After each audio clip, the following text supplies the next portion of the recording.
جب انسان فوت ہو جائے گا تو ان میں جو تو ایمان والے ہیں وہ تو یہی چاہیں گے کہ ہم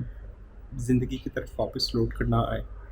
لیکن وہ لوگ جو ایمان نہیں لائے تھے یا جو نیک نہیں تھے وہ یہ چاہیں گے کہ ہمیں دنیا میں دوبارہ بھیج دیا جائے۔ جو ایمان نہیں لایا تھا وہ تو یہ کہے گا کہ اللہ مجھے واپس بھیج کہ میں اب اس دفعہ تیرے پہ ایمان لاؤں گا۔ لیکن ان میں وہ کیٹیگری کہ جو ایمان والے تھے لیکن نیک کام نہ کر سکے، وہ بھی کہہ رہے ہوں گے کہ اے اللہ ہمیں واپس بھیج، ہم نیک کام کریں گے، اور جو نیک کام وہ مینشن کریں گے وہ یہ کہیں گے کہ اللہ ہمیں واپس بھیج، ہم صدقہ کریں گے۔ اب نیک کام تو نماز پڑھنا بھی ہے، روزہ رکھنا بھی ہے، حج کرنا بھی ہے، لیکن انہوں نے صرف اور صرف قرآن پاک میں سورۃ المنافقین کی آیت نمبر 10 میں کیا کہتے ہیں؟ وَأَنفِقُوا مِمَّا رَزَقْنَاكُم مِّن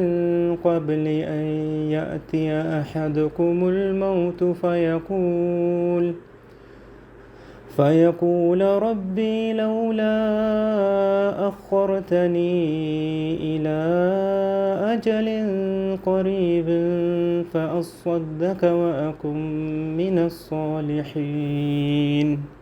کہ اے اللہ ہمیں واپس بھیج، ہم صدقہ کریں گے اور صالحین میں سے ہو جائیں گے۔ یعنی کہ انہوں نے جب قیامت کے دن اجر دیکھنا ہے، وہ جو صدقہ کرنے والوں کو ملا اور وہ سٹیٹس جو ان کو صالحین کا ملا، تو وہ بھی یہ چاہیں گے کہ کاش ہم نے بھی صدقہ کیا ہوتا اور ہمیں بھی صالحین کا یہ سٹیٹس ملتا۔ تو ان تمام نیک اعمال میں سے جو کہ ایک شخص اس دنیا میں کر سکتا ہے، صدقہ کرنے کی ایک ایسی اسپیشل اعزاز ہے، ایک ایسی اسپیشل سٹیٹس ہے کہ جو قیامت کے دن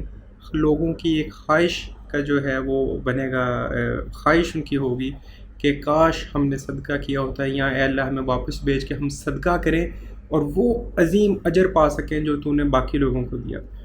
تو دنیا میں جیتے جی اچھی صحت ہوتے ہوئے، رزق کے کم ہونے کا خوف ہوتے ہوئے جو صدقہ کیا جائے، وہ اس صدقے سے 1000 گنا بہتر ہے جو کہ موت کے وقت پہ، اس وقت جب آپ کو پتہ ہے کہ آپ نے یہ ویلتھ اپنی ویسے ہی یوز نہیں کرنی، اس ٹائم پہ اگر صدقہ کریں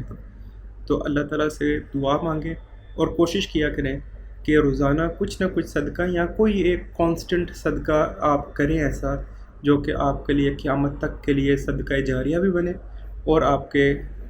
قیامت کے دن خوشی کا ایک باعث بھی بنے۔ السلام علیکم ورحمۃ اللہ۔